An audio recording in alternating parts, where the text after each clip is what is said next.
It's one of those, I don't love it, I don't hate it. It is simply a Pokemon that exists. Yeah. Kind of like, can I be honest, kind of how I feel about Glaceon. It's just a Pokemon what? that exists. The podcast is over! The podcast is over, V! How could you say this to me? No! I can't believe it. Look at them, my Glaceons in my background. They're crying. Hi guys, welcome back to another episode of Baton Pass. It's another day, another week. This week is actually very special, and I'm very, very excited to talk about all the things that we're going to be discussing today. As usual, I'm V.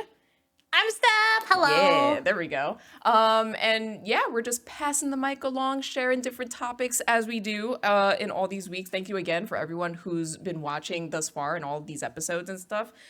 This week's a big one. I'm going to keep it real. We're wearing Pokemon shirts. It's kind of relevant with everything that's going on. By the time you're watching this, we're recording this ahead of time, but by the time we're watching this, it is currently the Pokemon World Championships. Woo! If you go on YouTube, Twitch, anything, it's available to watch right now. Like the tournament is happening, and I would highly suggest you watch the Pokemon World Championships after you watch this episode. But I'm pretty excited for what's to come. But before we jump into all of that stuff, it's actually been a while since Steph and I have actually chatted and talked and stuff. Who are you again?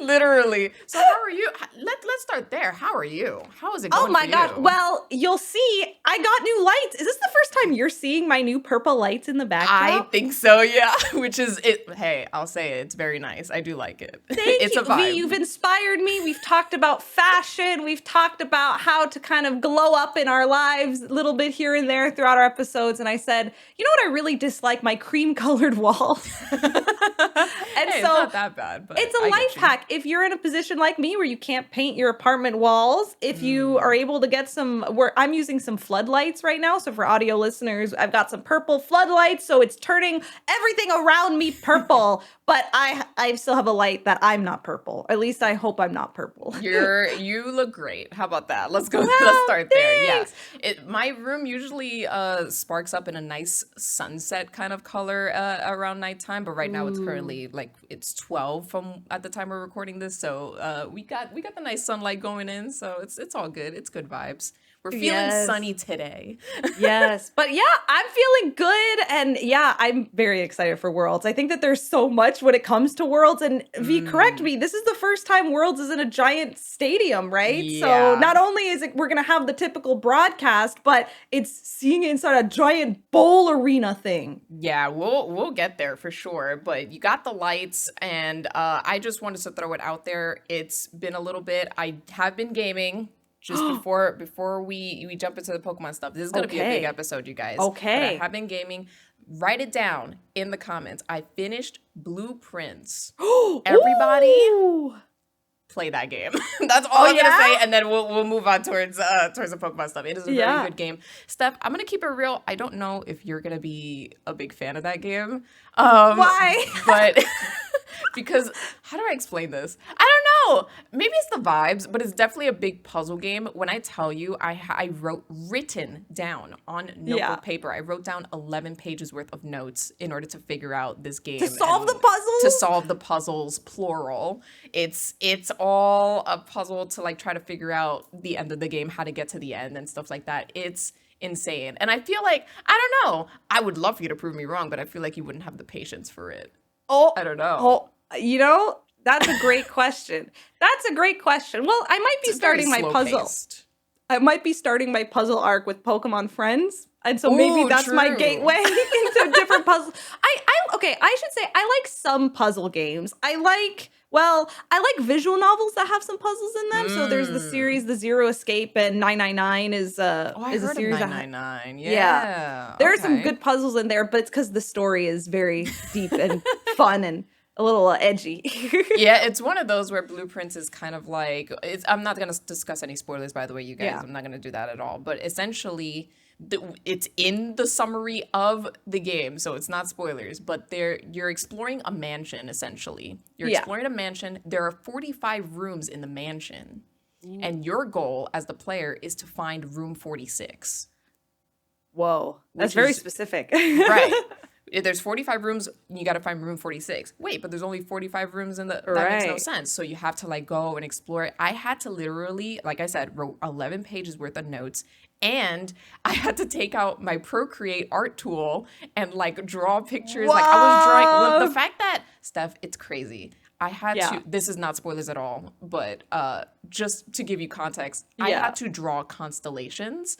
I had to I had to learn this thing called the Boolean method. Never heard of that before in my life. Yeah, it's like it's a whole bunch of stuff. You have to do actual math. It's a big can of worms. How many hours did it take you to beat the game? Ooh. I'm just thinking this off the top of my head. I'm not sure, but I want to say it was like upwards to 20. It was 20 like hours 20 or to so? 20 to 20, 25. Yeah, something like that. But I'm just saying, I just wanted to share that in the podcast. I'm very happy that I made it through that game. I felt good to solve the puzzle. It felt very good to do that. You know, while you've been doing that, I've been playing the Horse Girl game. I'm deep in it, V. I'm deep in Umamusume. There's no saving me now. No, I'm deep in. Well, are you deep in? Because deep in means you spent money. Okay, no, I'm not that deep in. I'm not that deep. Okay, but I feel like Umamusume is way more complicated. It's not just like click button, get cute horse girl. It is like, in order to train them, you have to like balance their HP. If they don't get good rest, they can get injured and then they won't race well. Like it's a whole thing. What? It's so insane. And also, if you don't win any race in your key races, your career ends. It's a career-ending move. Like if you get like third place or you don't get whatever the mission says. And so career ending. Wait, so do they remove your horse girl like forever? Do they just no, because the gameplay loop is that you essentially keep wanting to get the best stats in your horse girl. So they have a 3-year period to have their prime as a racer. And then you have to, if they lose, their career ends early. So then their career ends after like a year. If they lose, the career's over. That's just insanity. Okay, cool. So you're locked in basically. So who's like the number one? Who's the best one? So okay, I think I really like any characters, by the way. I know. So all of the horses, and do you know that they're all based off history and real horses? I didn't know anything about that. Yeah. It's bad. It's so deep. Cool. So there is a horse. Her name is Haru Urarara, and she was an actual horse in Japan. It's over. I know so much. And she was known to never win a single race. But she became like a fan favorite in Japan because she would like, so the way they characterized her is like she became a fan favorite in Japan even though she never won a race. So she's really sweet and just tries her best, but she never has won a race. That's so and I think she's my favorite. They all have different personalities though. Some of them will like drop kick you in the face. It depends on their personality. What the heck? Yeah. Okay, has your Haru character won then? I'm in the middle of hers right now, but just personality wise, I like her the best. Oh, okay, I finished a run. Her name was Top Gun. Her name was like something Top Gun. Yeah. And it was so sad because I was doing so well, and then her third to last race, her career ended. I didn't have her stats in the right way that she could. So when the career ends, do they just like remove the character? No, you just start over. But I see. all the memories and there's random events that happen. So you basically live the school life with them. They're training like out of school and all that. It's a whole thing. Anime girls. Yeah. Yeah. Hey, here's the thing. Are you having fun? I'm having a great time. That's what I'm saying. As long as you're having fun with the game, that's what matters. This game, though, it's so funny trying to explain it to people. Like, there's all these memes of, but wait, I swear, there's this map of why this game is amazing, but just saying it out loud, it's so silly. Have you played a Monster Rancher?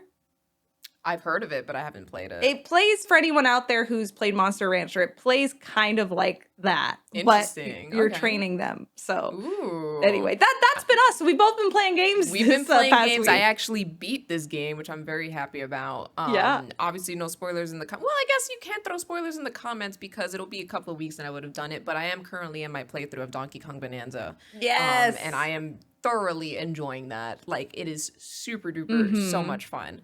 But now we'll get to the topic at hand. Yeah, this is gonna be huge, guys. Again, we've talked about it. Pokemon World Championships. This one this year is insanely huge.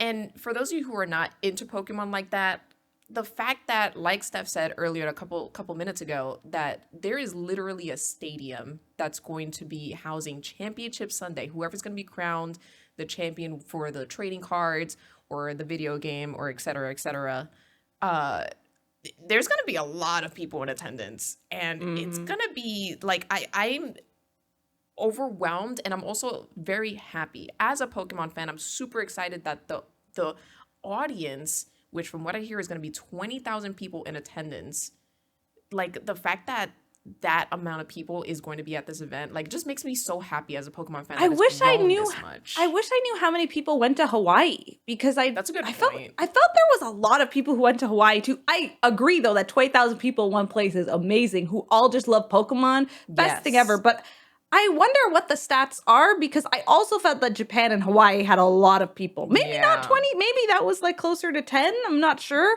Well, when we think about it, just the competitors alone, right, are probably around 3,000, right? 1,000 for TCG. I don't know how many, maybe close to 1,000 for VG. I actually maybe don't less. know, because it was like you had to like qualify to become to enter for the World Championship tournament, right? So I don't know. I actually don't know how many people are gonna be there. That's a good question. We need a breakdown. You know what? We'll investigate. We'll go detective hat mode while we're at Worlds. We'll be reminded as we're listening to this podcast while we're at Worlds and be like, oh yeah, we should check and find out how many people are there.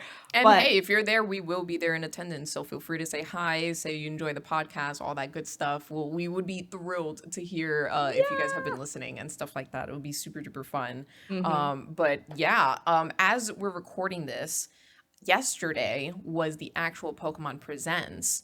You guys are watching this during the World Championship, but we are fresh off of the Pokemon Presents, which is insane. That's why we know that there's going to be 20,000 people in attendance. We saw what the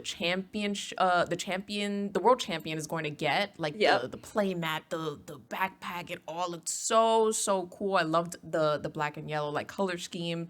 We've seen the Paradise Resort card, which is super duper cool. Like, so many cool stuff. Is there anything that you are specifically excited for Worlds in general? Or is it just like you're here for the vibes? You just want to like walk around, enjoy absorb the energy of the people as you do? Yeah. Oh my gosh. There's always so much. I think this year, the big highlight for me, side events. We talked about it off the back of our NAIC episode, but I had so much fun at NAIC doing side events that's something I don't think gets talked about enough, that there's a way for you to get your feet just a little bit wet when it comes to doing anything competitive. And then you get a whole bunch of prizes that, listen, if the NAIC prize rack is good, I can only imagine at Worlds, they bring out all the stops. They might have the newest ETBs, all that sort of stuff. Yeah. And I guess, I have two thoughts immediately in my head. My first one, V, did you see that Toad School's getting the promo love? Absolute cinema. I'm very happy about this. And the reason for that, sorry, audio listeners, but the reason for it, my boy Joe is finally getting a distribution. It's not actually Joe, but you know what I'm saying? We're getting a Toad School, which is super duper cool. I'm kind of disappointed, I guess, since we know all of the merchandise that's going to be in the Pokemon Center, all of the exclusive stuff, there isn't going to be a Toad School plush, which, as a big Toad School fan, I'm V is showing devastated. A great Toad School that also has sunglasses. I love them. They're the best. I'm a little devastated, but I will take a distribution, a code to receive the actual Pokemon from the World Championships. I'm okay with that, which is funny because there was a distribution if I remember correctly, in London for Sinistea, which is another one of my favorite Pokemon ever. So I just think they just keep giving me like all of my favorites. Yeah. Which I'm very, very excited about. Steenie wasn't actually like a big favorite of mine, but hey, I'll take it. It's fine. Steenie was available last year. That's right. This is a lot of big Pokemon talk and stuff like that. But yeah, there's going to be like exclusive merchandise, which I'm super duper excited about. The Pikachu plush, that there's always like an exclusive Pikachu plush every year, and everyone's super excited to get one of those. Hopefully I can get my hands on one. I don't know, but we'll try our best and stuff like that. But yeah, there are people who show up to the World Championships just for the pop-up Pokemon Center, which I think is crazy, but people want the merch. People want the merch. Listen, cards are huge now. Like, I get it. Yeah. I totally get it. It's fine. Yeah. So, I mean, good luck if you got a Pokemon Center drawing and stuff like that. I'm pretty sure the drawings went up. But yeah, wishing you guys luck on that. But yeah, I guess I wanted to like segue into Championship Sunday specifically. We know, so for those of you who don't watch Pokemon or stuff like that, we both are pretty big on video games, and Steph specifically in Unite, which is kind of like their League of Legends, like MOBA and stuff like that. That, you know, the World Championships is not just the video games, it's not just the trading cards, they do other games and stuff as well. There's a couple of well-known players that are going to be in this World Championships, and I'm just wondering, who do you think is going to win, person or Pokemon, whether it be just throughout the segment and stuff like that? Maybe not, I don't know, Unite, they kind of use every Pokemon in the roster, but you know, if there's a team, I mean, there's a team that you're rooting for, are you rooting for anybody, or is it just like is it vibes? Because this is a great question. Because one of the biggest names in VGC is Wolf Glick. Yep. I feel like everybody's gonna be rooting for him. But then it's like, I know of other players, for example, I think Joseph Ugarte is also in there. So, like, that's super exciting. Can you imagine? Like, you know what I mean? Or is it just going to be another broken Japanese player that's going to dominate? Like, who knows, right? Yeah. Like, but it would be cool to see anybody from NA take it to the top. But we'll see. I don't know. Oh, gosh. I think one of the coolest things about the World Championships, and I'll borrow some quotes that I've heard from Wolf and other competitive players, right? Which is the chances of winning these championships are so small. You have thousands of people who have qualified to be there, who are the best of the best. And so when you lose, especially with a game like Pokemon, where RNG is a factor in the video game, you know, I think in Unite is a little bit less so. That's a whole different format. Skill issue. Well, skill, I guess, well, not even. I get the only coin flip in Unite is if you get to choose if you go first or second, which chooses your draft strategy. So there's okay, but I don't know if that plays a difference. I was just trying to look for RNG. But in the video games and the TCG, you know, luck is a huge factor when it comes to who's going to win. So most of all, I just want everyone to have a good time. I mean, I think the whole internet would lose their mind if someone like Wolf would win, you know, Aaron Trailer, any of the, you know, cool folks, Yuki, you know, there's some great people who, that's right. Yeah, I think it'd be cool to see them on the big stage and win. I don't know if an international wins, that would be massive. Maybe, because I think, was it last year that it was like the first, am I crazy? I think it was like the first Italian that won the World Championships. Was that Marco? Was that Marco probably? I don't know. Maybe I was making that up. But I remember, like, that's always a big deal, right? Yeah. When someone wins the World Championships and it's from a country that doesn't win. Like, that's always, like, huge. So, I don't know. That stuff is also super duper exciting. But it's also, like, the Pokemon as well. In the World Championships, for those of you who don't know, they use a lot of, like, legendary Pokemon, usually around this time of year. And this is usually the time before, you know, a new generation of Pokemon, but that's besides the point. But yeah, there's a lot of legendary Pokemon. I'm really hoping, can I just be honest? I want Koraidon to win. I want to see Koraidon take it to the top. I'm a Pokemon Scarlet player. Okay, Koraidon is like my favorite. Such a cool looking Pokemon. I want it to win the whole thing. If I see, like, I don't even know who would. I guess Calyrex, right? If I see Calyrex win, I'm gonna be like, oh god, no, not again. I think one of the coolest things, Miraidon won last year. So Miraidon was the winner of Reg G, so Miraidon got some time in this spotlight. But I think right now, from the limited knowledge I have on Regulation I, which is the name of the format where you have 2 legendary Pokemon that you get to pick, and the rest have to be non-legendary Pokemon. Yeah, there's actually a pretty healthy mix. The fact that I think Koraidon is a contender is a lot better than what we've had in previous years, where it's like you got 3 restricted. It's like Groudon, Kyogre, Rayquaza. You need to have them. That's how it goes, one of them. But I think there's like close to 10 different Pokemon that, because you have Calyrex Shadow, you have Calyrex Ice, you have Kyogre, who's relevant, Miraidon and Koraidon. That alone is just 6 different types of Pokemon that you can use. So I think there's like a healthy batch of like restricted, as opposed to like everyone has to use Zacian, everyone has to use Zamazenta's another one who's been getting a lot of attention and love. So there's actually a lot. I think that there's a chance for a lot of things to happen. And the part for us as viewers is competitors right now are keeping everything close to the chest. Around this time, we're a few weeks out from Worlds now. And, even to this day, I'm sure, players who are hoping to make day 2 are going to be watching day 1 to see what matches on stream got shown. It's an information game as much as it is a strategy game. So it's always crazy.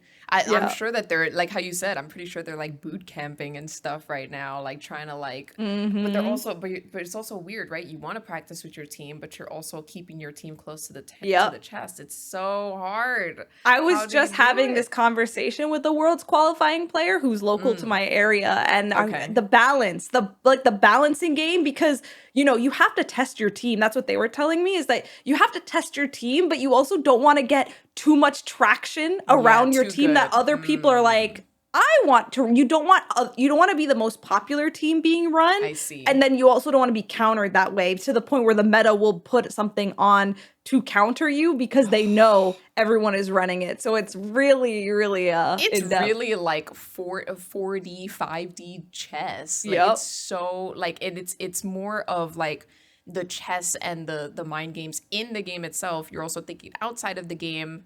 You don't want your team to get too popular because like how you said, other people, it's so much of a mental game. I don't think I could do it. I'll be honest. That's why I get so excited, I guess, for the World Championships, because it's just like, I will never have that mental fortitude to I mean, I'm sure that I could if I really put my heart out, to it, but it's so much. You just like to watch. And so, V, have you been to other esports arenas? So have you gotten to experience? For me, I've only done Pokemon events. I haven't done DreamHack. I haven't done like League of Legends Worlds. I'm a noob. So you tell me, what were your experiences like doing some other tournaments? I mean, shout out to you if you've been there or if you know the memes, but I was there for the inaugural finals for the Overwatch League. Because it was in the Barclays Center in Brooklyn, so it was very local to me. And so we went. It was like Overwatch League finals. It was the first year where it was like multiple teams. Did they do both all around the world? They did. Did they do League and Overwatch, or it's just the same arena? No. It's called the Overwatch League. That's what it was called back then. Oh my God, League, like the word League, not League. Yeah. Like not League of Legends. No. Overwatch and League. What the heck? Okay, I can't hear. It was crazy because the thing is, Overwatch at the time was really trying to get super mainstream. They were trying to get on TV, which I think they did at some point. Oh, on ESPN, right? I think ESPN had an era where they were playing some esports. Yeah. But it's like they took over. I was there, okay? They took over Barclays Center. It really felt like a concert. It really did, except we were just all watching a video game happen and stuff like that. God, I wish I still had like photos. There's videos all over and stuff like that, but Overwatch League was so fun. They even but here's the meme stuff. The meme, what's the meme? Was their quote unquote halftime show, I guess, or was it halftime, or maybe it was just like in the beginning. I think it was the beginning, like before they started playing. they brought DJ Khaled out, and because it's mainstream, they wanted to hype it up. And there's this meme, you have to look it up at some point, but it's this meme of DJ Khaled just dancing, trying to hype these gamers up when we're gamers. We don't care. We don't care. We just want to watch Overwatch. That's all we care about. Okay, So from a scale of 1 to when Ninja at the New Year's Eve ceremony tried to get people to floss and they just stared blankly. Was it like that? It real. That was pretty bad. It was kind of similar. It was kind of similar. It was awful. And I will never forget it. It was in the beginning because I remember my partner and I, we were checking our bag. Like, we go through the metal detector and stuff like that. You won't... I'm telling you guys, this is a true story. We were going through the metal detectors and it's like, okay, this is our seat. We have to like find our... Okay, there's a big stadium, so we're walking. When we get past the... I don't know if you've been to a big stadium like that, like for a concert or anything, but it's like you just see the big excess of people and then the stage in the center. So we're excited. We're walking in, and the second we walk in, DJ Khaled is doing that stupid dance.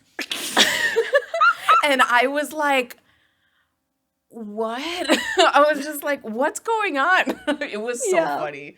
It was the core memory for me. It was so hilarious. Oh my gosh. So and help me understand, as someone who has never been to like an esports event, but I have been to Honolulu Worlds, right? Okay. What would you describe the differences in environment, maybe your day-to-day experiences of the tournament? Like, is it just finals you go for with Overwatch, or do you get to see day 1, day 2, kind of like Pokemon? How would you kind of differentiate Honolulu from that Overwatch tournament so that then we can make predictions about what we think the current world champion is going to be like? I guess it's the same vibe, I will say. Like the finals, think of like literally finals for Honolulu. That's how it felt like for this. What I'm saying is that it compares to the Anaheim one now because Barclays Center is like a concert kind of thing. Granted, it was a lot more. It's like a big round It's circle. a round thing, and then it's like, the people in the center, the competitors in the center, and that's going to be like really huge. So that's why I guess that's true. That's competitors have never been like in the middle like that before. True. It's going to be crazy.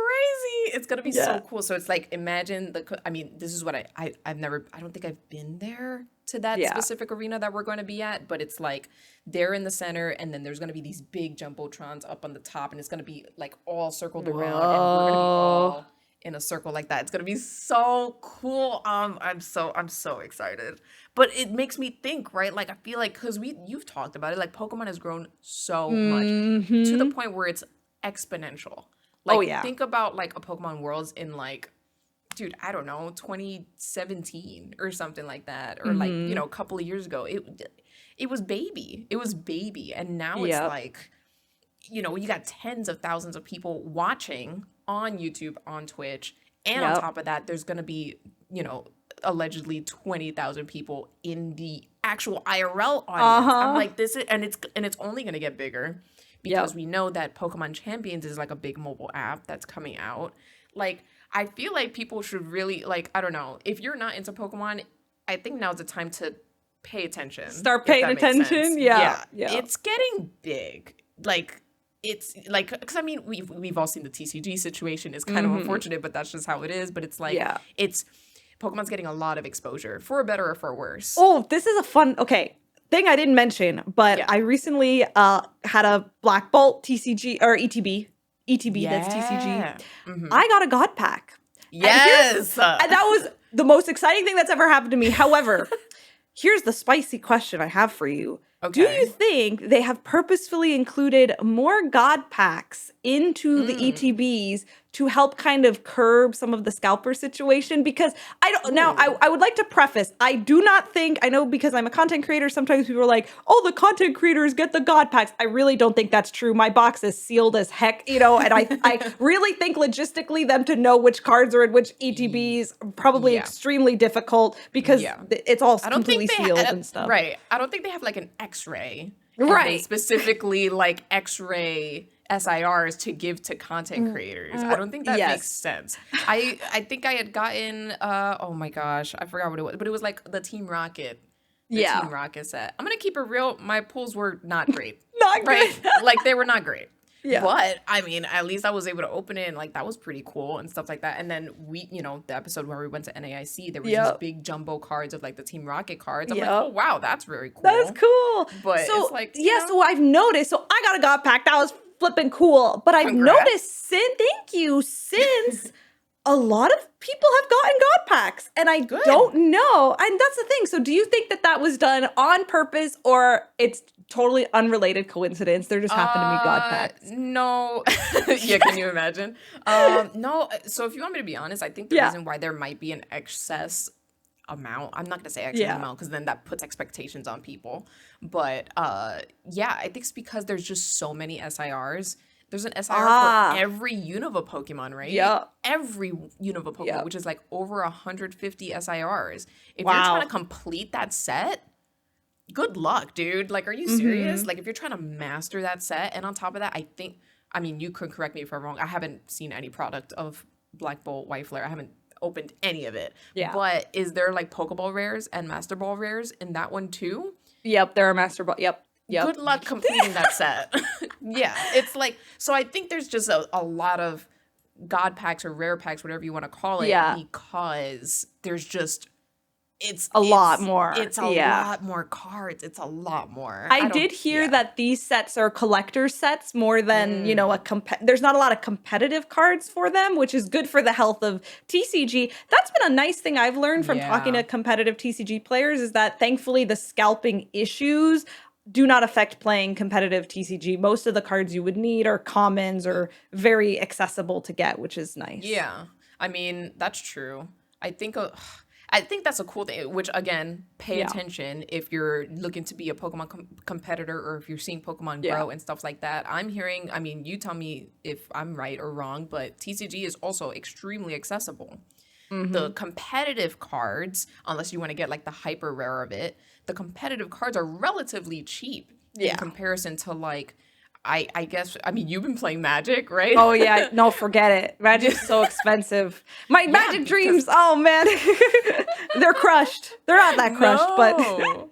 It's so bad. But it's like, right, if you want to get like a competitive deck for Magic, you have to spend like upward, like a good amount of money to get the deck that you want and stuff like that. But with Pokemon, it's like high-key the opposite. A lot of people want to get like, for example, the Charizard card, or like, you know, some like big epic card like an Umbreon or something, but you never really see Umbreon in a competitive setting. Right. I mean, correct me if I'm wrong, but you never really see Umbreon in competitive. Therefore, the competitive players don't have to worry about like those kinds of like, you know, super pretty cards that everyone's like super excited about. Everyone's going to grab like a, what is it? Dragapult, right? Dragapult's like a big one. You Monkey Dory, like, which are very inexpensive cards. So it's really easy to get into. I'm just saying, listen, it's only been growing exponentially. Yep. If you've ever wanted to get into Pokemon, I think it's pretty accessible. Champions has a way to like, do you think Champions is going to be the new going forward game for competitive VG? Maybe. Well, maybe not for... that's a good question. We might know... Well, okay, how crazy would it be if the closing ceremonies, like, announces... I don't think they will, but that would be so crazy. All right, here we go. If they use Predictions for Championship Sunday. So for those of you who don't know, you guys should be seeing this on the Friday of the World Championships. Championship Sunday, usually after, like, the awards and, you know, everyone wins. Yay, that's exciting. Everyone gets their trophies. After that, they usually announce something exciting. Legends ZA is coming out. Pokemon Champions is going to be a thing in 2026. Can I be honest? Here are my predictions. I think we're seeing another Mega 100%. Nice. I think we're seeing another one. And it's going to be more because whatever ability that Pokemon has is like good in competitive. Ooh, you know I like that. Yep. Because there was a previous world a long time ago. This was during X and Y. X and Y, I think so. But anyway, a regional and international something, they revealed Mega Kangaskhan. And Mega Kangaskhan turned out to be the most broken Pokemon of all time. So there's a very strong chance we'll see another Mega on Sunday. I'm not sure. I like that. I like that. Plus, even with the Scarlet and Violet announcement, they showed Cyclizar, who had that Shed Tail ability, which I know got competitive players. It ended up, I don't think, being as good as they thought. But I do think that it was with the lens of battling and the competitive spirit. Yes. So I like that train of thought for ZA to get a new like set. everyone thinks they're gonna reveal like the most amazing thing ever. No, this is the World Championships. This is about competitive Pokemon. They're gonna either show trading cards that are competitive, or like a new Mega Pokemon. And in the context of champions, they will probably talk about more information about that mobile app, because you can adjust EVs and IVs. For those of you who don't know, that's like the stat points of like a Pokemon and stuff like that. So I feel like they could talk about that stuff too. That's like the three things that I'm like, okay, this is what they're gonna talk about and stuff like that. But I don't know. I mean, if I'm wrong, that would be a little sad. But it's okay. I feel like I feel very, very confident. Well, they're not going to show us 5 Mega Pokemon like how some people want, but at least one that's new. Do you like Mega Dragonite? I knew this was coming. I mean, it's been a couple of weeks. We're pretty fresh off of the Pokemon Presents. We've talked about this before. I like it. I will be honest. But then again, I was never a big fan of the Dratini line in general. I was just like, it's one of those, I don't love it, I don't hate it. It is simply a Pokemon that exists. Kind of like, can I be honest? Kind of how I feel about Glaceon. It's just a Pokemon what? that exists. The podcast is over. The podcast is over, V. How could you say this to me? No! I can't believe it. Look at them, my Glaceons in my background. They're crying. You made it rain. This is the person that likes Furfrou. Okay, it's like take my opinions with a grain of salt, you guys. Like I like the little baby guys. I like Toadscool. That's true. All right. You know, you have good taste in Pokemon too, except for your takes on Glaceon. Except for that. That's crazy. Anyways, I do like it. I think the big wings is super duper cool. I appreciate that it's like a homage to Dragonair, because people always complained about that, right? People always complained about, here's Dratini, blue snake. Here's Dragonair, blue snake with wings. Ooh, that's cool. Dragonite. Barney. Barney, but yellow. Barney's cousin, dude. Oh my god. Yeah. So and they said specifically in the presents that it takes Dragonair like features and stuff like that. I was like, you know what? That's cool. They are aware that they messed up in Gen 1. Like they are aware that they're like, Dragonair and Dragonite don't really go together. Let's fix it. And so it's like, here's this cool, like, they got the Dragonair gem, you got the big wings, which for those of you who don't know, Dragonair does, like, the wings do extendo. They can be big, and that's how Dragonair can fly and stuff like that in the anime and stuff like that. So that's cool. I don't know. I like it. There's a lot of haters. Well, at first, I think I needed to temper my expectations, because at first I was like, oh, that's kind of cool. Like, it's not overly exciting to me. Like, because it felt mostly the same. Like, if I blink once, I don't know what's different, type thing, except for the wings. Fair. But as I've been looking at it more, and then when I learned about the connection with Dragon, I was like, oh, yeah, that's right. It's grown on me. I like that they had 2 routes, right? Like, they were like, we can either make this, like, epic, and insane and different, or they can lean into how Dragonite's kind of goofy. And I feel like they're like, we're going to just make this Pokemon even goofier than it was already. And I kind of respect them for that. Yeah, that's fair. And I'm totally down for it. Now, my partner, who's the biggest Dragonair fan I've ever met in my life, she has mixed opinions. But it's just so funny how, like, my reaction to Mega Dragonite was like, yes! And then her reaction was like, no! And I was just like, come on, dude. So she's just a big Dragonair fan. I have a strong feeling that she'll still use Dragonair, but she just won't evolve it. Right. She's going to get the haters. I'm like, why aren't you using Mega Dragonite? You have a Dragonair right there. She's going to be like, I don't care. Listen, Eviolite makes every stage, I don't know if it's because they're stage 1, but anyway, any Pokemon viable, because that item basically makes them more tanky for not evolving them. So there's hope. It's like, my whole thing is that, like, right now, currently, again, we are fresh off of the presents. I'm hoping within the next couple of weeks people will get over it, but there are a lot of haters out there. You know what I mean? And my whole thing is, how are you going to look at Mega Dragonite, hate on it, but then look at Mega Ampharos and think that's the coolest thing ever. Do you know what I mean? Mega It's Ampharos it's that majestic hair. This is my hot take. Mega Ampharos has Mareep-like features. I never thought about it like that. Wait a minute. Mega Ampharos does the same thing, but Dragonite gets the hate. Do you know what I mean? True. Like, I don't know. I think people are hating. I think after a couple of weeks, people will get over it. But I'm like, dude, it's like, make it make sense. Oh, someone was so savage on Twitter. I saw someone say, this could have been an email. And I was like, no, don't say that about the presents. I think I've come to terms, and then we'll pass it back to the World Championships. But I think that they are purposefully not revealing a lot. And at first, that's less exciting because we've been like used to being fed. Like, you know, I think previous presents, we've been given like the opposite of we've been given every spoiler of every cool thing to expect. Yep. And while that makes the hype cycle of, oh my God, we're in Pokemon hype season more exciting, it does take away some of the surprise of launch. And so as the more I've thought about it, while I don't get my instant gratification that, oh, we don't know in advance, I know it's going to make the launch. I think that game's going to be so good. I just think they're not showing how good it's going to be. Let's keep it real. They have not talked about Zygarde at all. True. They said zero about Zygarde.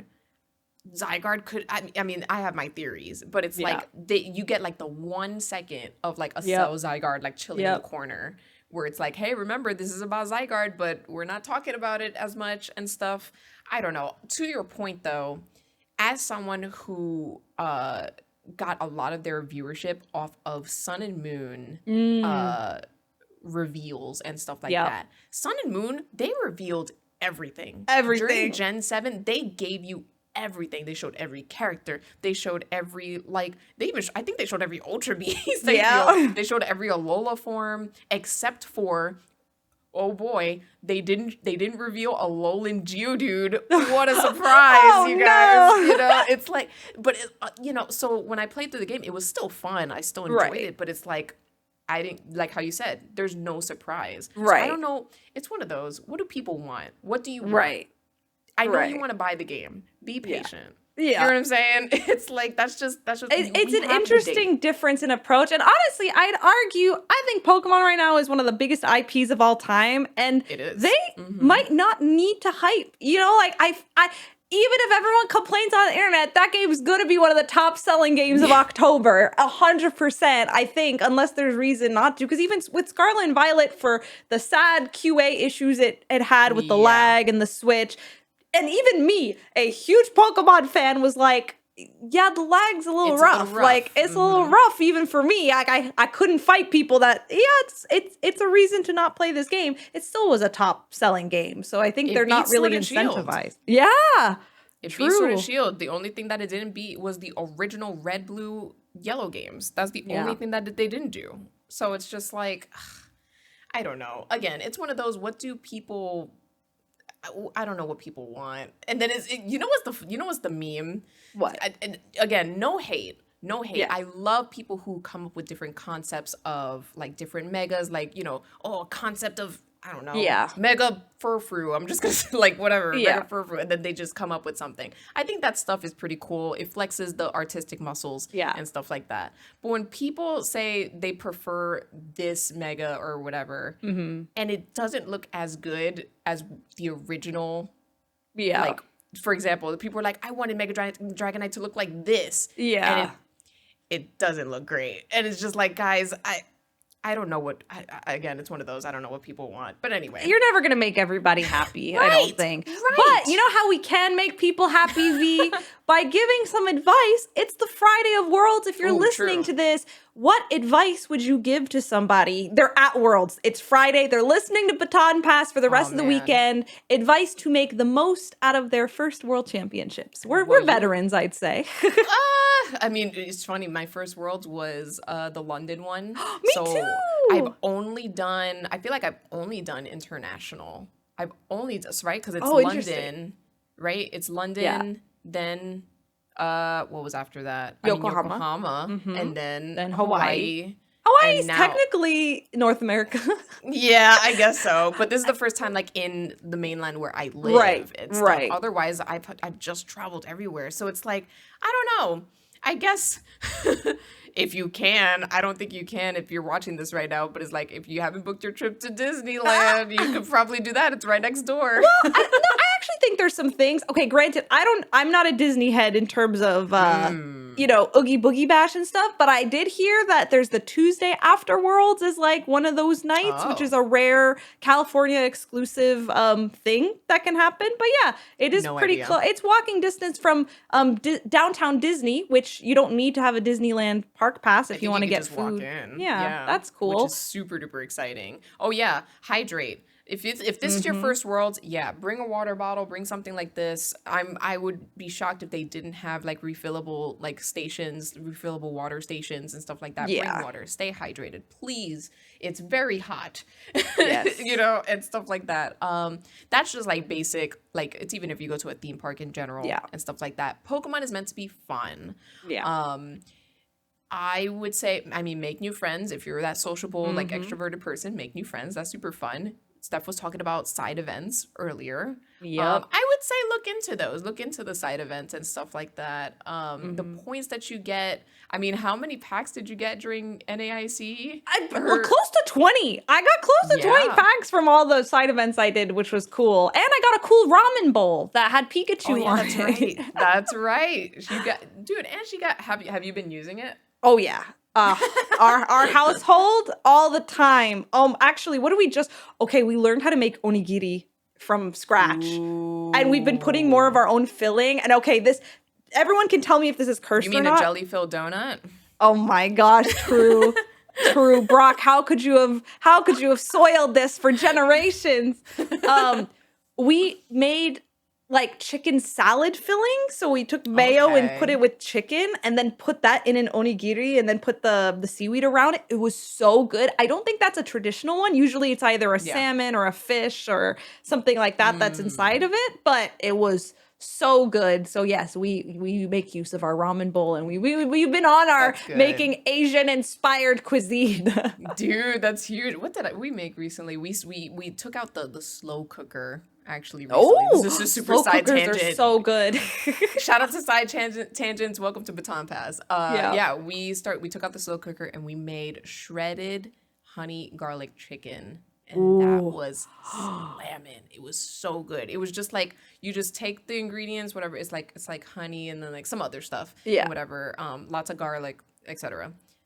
You put 3 pieces of chicken in the slow cooker. You just douse it with whatever dressing that you do, and then you Yeah. just leave it in there. You leave it alone for like however many hours. I think like 4 hours. Yeah. You go about your day. You can go outside. You can just do whatever. Oh. Like, and it came out amazing. And I had it with white rice and some scallions on top. Yeah. It was super duper good. So Oh, yeah. wow. Okay. Side tangent again. Love it. Going back to ZA. I'm sorry.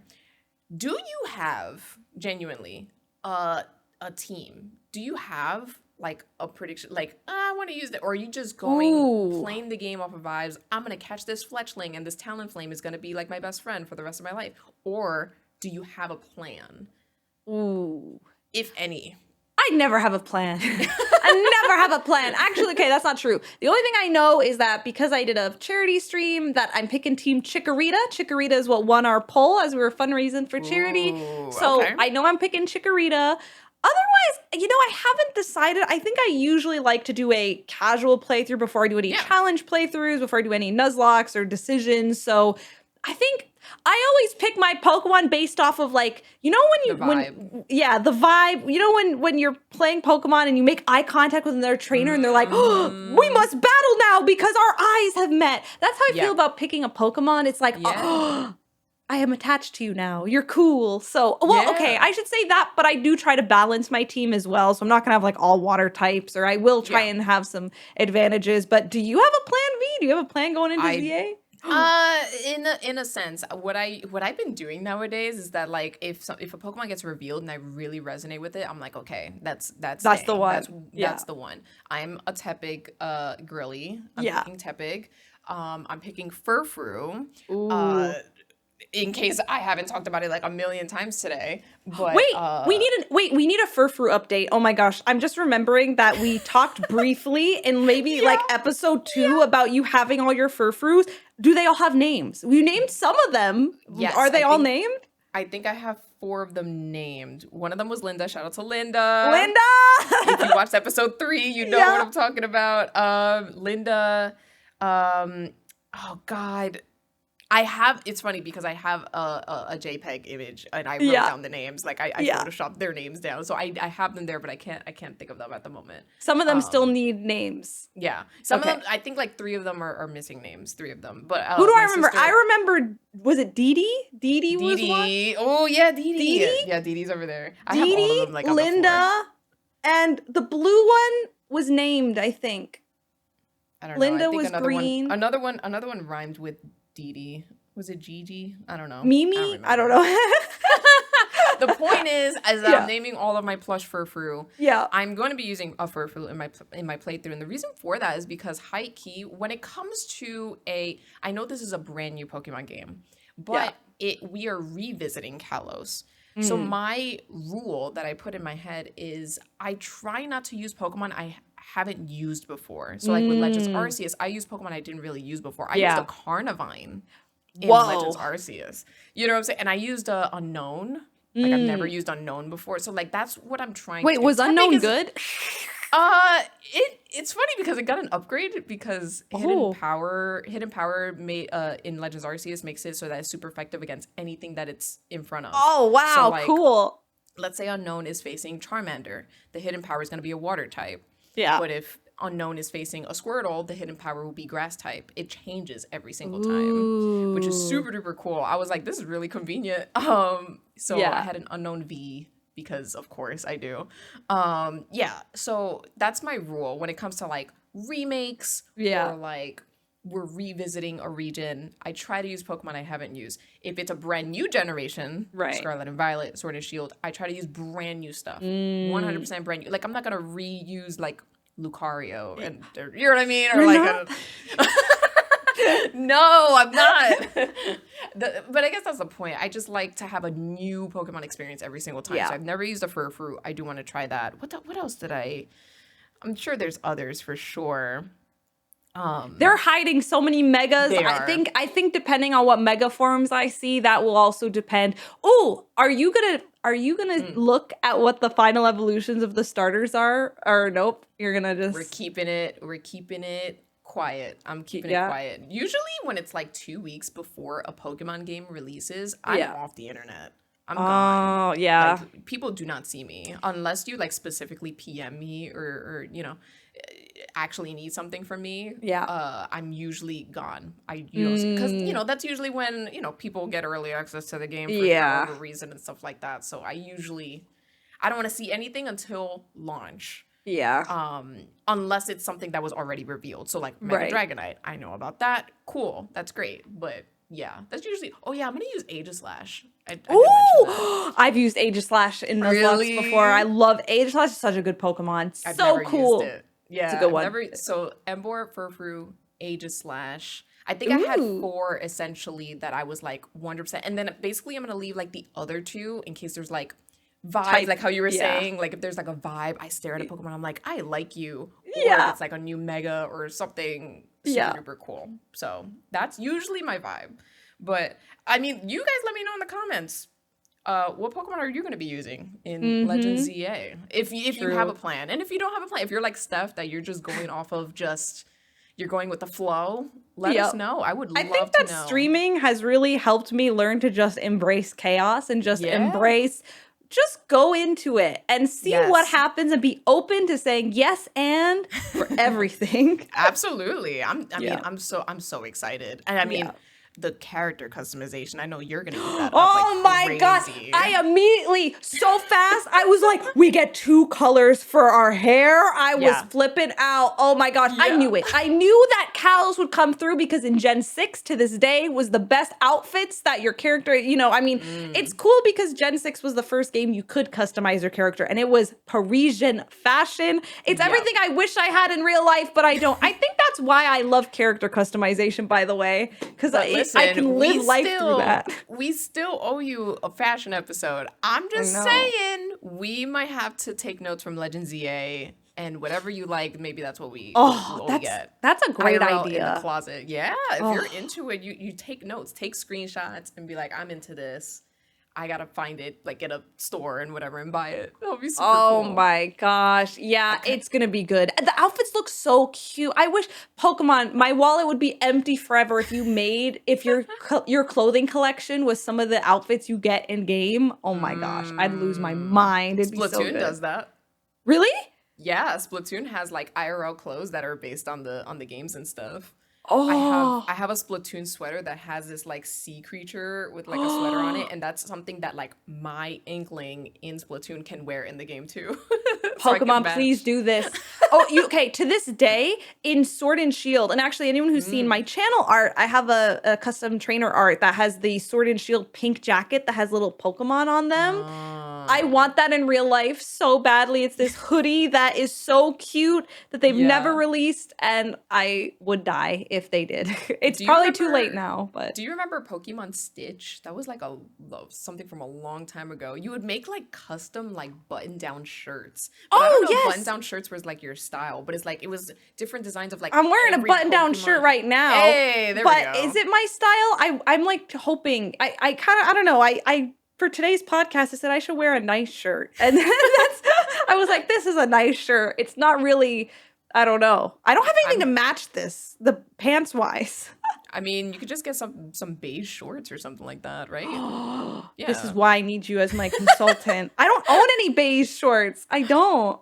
Well, spoilers, we're going to be having some IRL, we're going to have some IRL episodes very soon, which I'm very, very excited about as of you guys watching this. So, I mean, who knows? We might have to do a little wardrobe change or something like that. So you're immediately going into ZA, into the character customization, and buying like the different hair colors immediately is what you're saying. Oh my god, I'm gonna spend all my money. Forget like items and Pokeballs. I'll change my hair. I wonder how expensive it's gonna be because we all might remember in Lumio City there's that really expensive clothing shop. I wonder if they're gonna bring it back. I just thought about that. What if they put that stuff in post game? That one shop that's like, oh, you're a peasant, get out and stuff. I will never forget that. Shout out to X and Y where they kicked me out of the damn boutique or whatever, and I was just like, rude.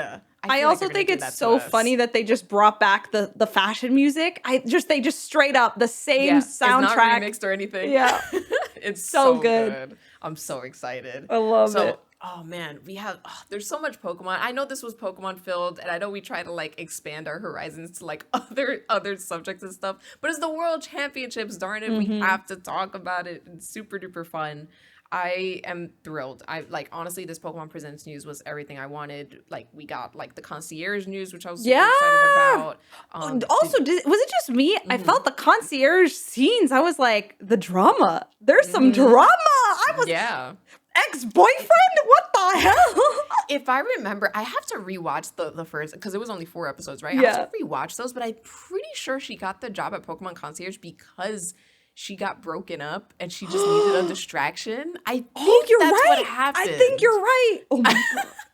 Yeah, so now he's here. So now I'm like, oh no. I'm so here for the drama. Oh my gosh. Do you manifest with Haru? Do you enjoy her character at all?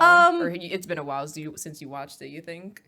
Oh, is Haru the main character's name? I'm thinking about the horse girl. No. They have the same name. I was like, what? Wow, it just came back. It came back full circle. I guess my life is meant to be filled with Harus, and I'm okay with that. You know what? That's valid. I'll change my name right now. Oh my god. My new co-host. She's so cute. Funny. I need to finish Concierge. I finished it? I don't think I finished the last episode. I should. That's I know. the best one. I know. Oh no. I need to finish it. They're really not that long. It's yeah. Oh my god. Oh, another side tangent. Yeah. Random anime stuff. Sorry guys. Yes. Anime things. I read the 4-chapter thing of, have you ever heard of Burn the Witch? Have you heard of Oh, that? It's from Type no. Kubo, who created Okay. Bleach. Whoa, okay. Fill They me in. made Fill me in. it's kind of like this mini series. It's not that long. It's 4 Yeah. chapters. That's all it is. It's 4 chapters. It's on Ooh. the Shonen Jump app. And I was like, wait, Tai Kubo, that's the person who made Bleach. And I read it. I read the whole thing in like one sitting, and I was just like, this is really cool. I wish they did more of this. I think Oh, there's an anime. But anyway, I was super into the characters, and I was just like, I don't know. When you think of like you watch Bleach, right? not okay. I watched like the first 100 episodes of Bleach, and then I kind of fell off of it. But Oh, okay. Interesting. is Bleach one of your faves? I didn't know this about you. Yeah, I feel Really? like it. Yeah. It was. It's.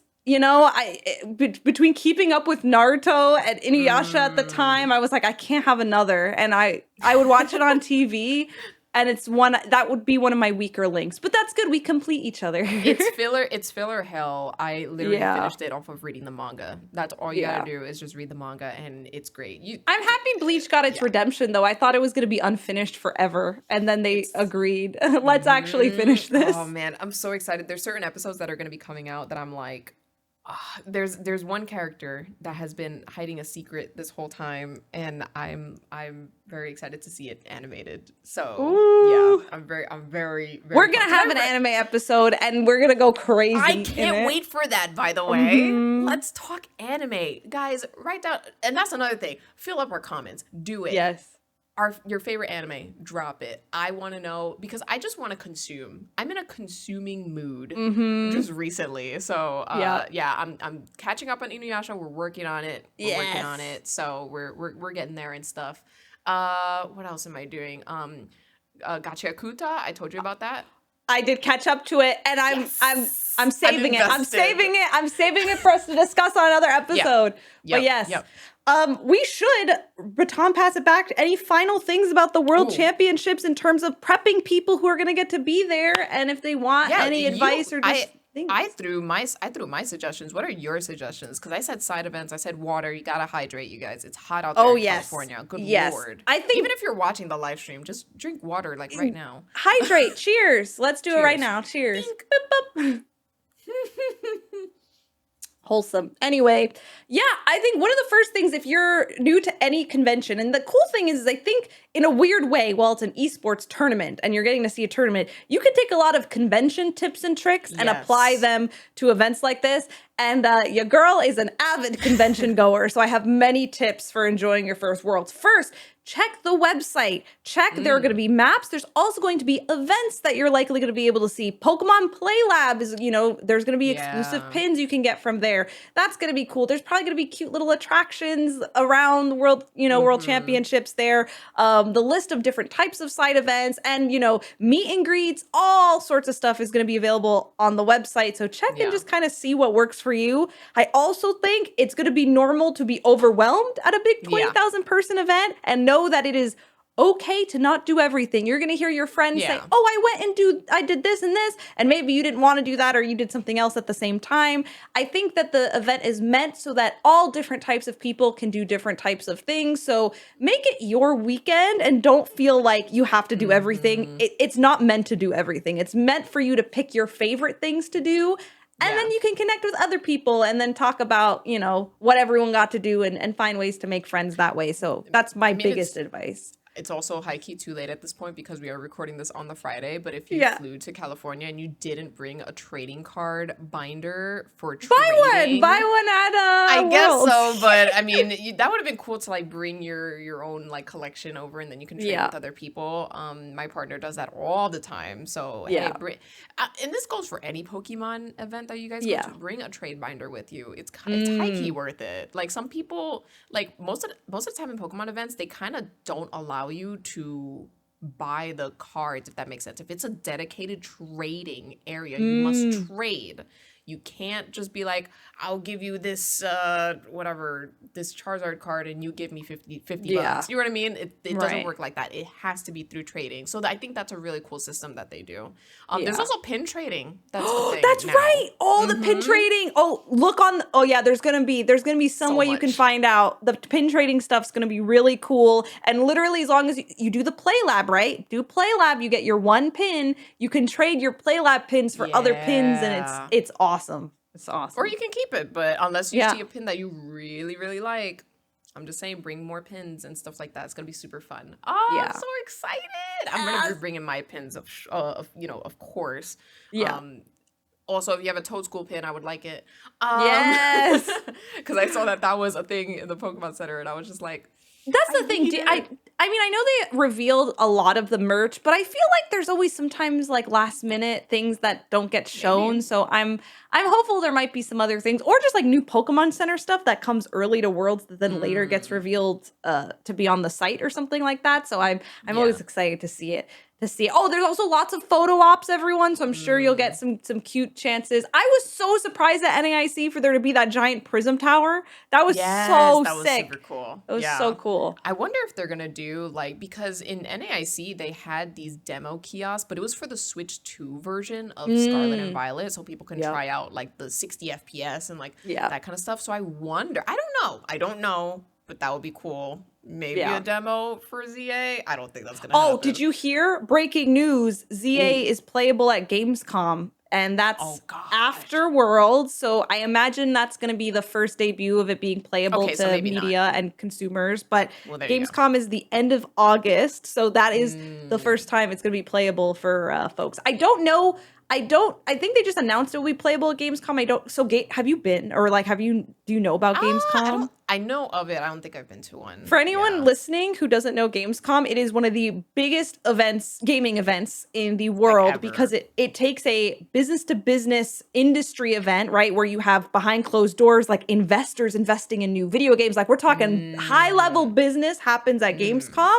But there's also an entire consumer show, meaning like PAX or any anime convention. So they're both happening under the Gamescom umbrella. It's 12 buildings. 12 buildings of stuff. So it is one of the biggest gaming shows in the world. It was so overwhelming. I've gotten to work it. Cologne, Germany. Ooh, okay. Yeah, I'm not going. The whole city gets taken over. Like they make the trains free in Cologne for the weekend because of how crazy it is. But that's cool. I was like, oh, that's where they're debuting it. So I wouldn't be surprised. My predictions are we were gonna see Legends ZA playable at Gamescom. Maybe they will bring it to PAX West, because PAX West is 2 weeks after or a week after. So sometimes the brands will just ship it from Germany to Seattle. So maybe we'll get lucky, but I don't know. All we know that's confirmed is Gamescom, but it would be very cool because we're gonna be at PAX West, so it'd be cool to get to play it. To get a demo, but I don't know. I mean, I'm not in a rush to play it. I know I'm going to purchase it. I'm going to be playing it on October, but I mean, a demo would be cool. That would be nice. Yeah. So do you think, does Gamescom always happen before PAX West? Oh, wait, usually, It's usually August 20-something. The third or fourth week of August. And so that's when do they reveal new games during Oh, Gamescom? yeah. There's a Jeff Keighley show before the Game Awards. So Jeff Keighley's always done a Gamescom type thing. I would say it's a little more low-key. It's weird, right? Because I feel in North America, and specifically the US, people don't pay attention because it's international, but I would say the rest of the world pays attention to Gamescom. Yeah. So I think the news, there will be articles, there will be people talking about it. I don't think it's the most mainstream for consumers here, but it is it's a huge event. So I think there usually are some announcements, or it's really just kind of the first announcements of this game exists, or it's in development, or they're looking for composers, are they looking for artists, are they looking for this, stuff like that. Depends on where. You should just look on Reddit that one team did. Yeah. Maybe not, but I think that's a good time to end it, y'all. If you're at Pokemon Worlds, have so much fun. Holy crap. This one's gonna be a big one, and I don't know. I feel very confident. I feel very excited. I'm excited to, just be amongst the energy of other Pokemon fans. So I'm just, again, by the time you're seeing this, we are already there and basking in it. Come say hi! Yeah, but we're super excited. But any final words, Steph, before we head on out? It's always a pleasure. Thanks everyone for watching. Thanks to all of our patrons who support us. And if you want behind the scenes stuff that we'll probably have from Worlds, make sure to follow the Patreon and support us there. Thanks so much, everybody. We'll catch you later. Bye.